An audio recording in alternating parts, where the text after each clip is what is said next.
उच्च विद्यालय दशम श्रेणी पिलाठू आम रेन वाटर हार्वेस्टिंग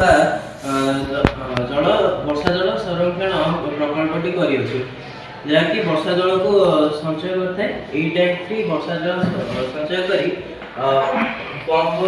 छाड़ता है जहाँकि फिल्टर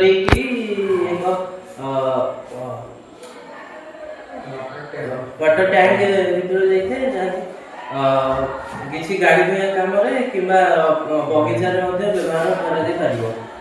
विभिन्न अंश विषय मुझे वर्णना कर घर जहाँ पर कि एक वाटर टैंक लगी अच्छी वाटर टैंक वर्षा जल संग्रह हो पंप जाए और से फिल्टर हो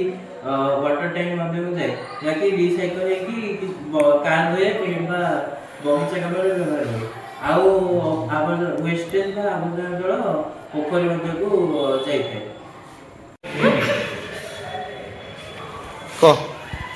वर्षा जल संरक्षण प्रोजेक्ट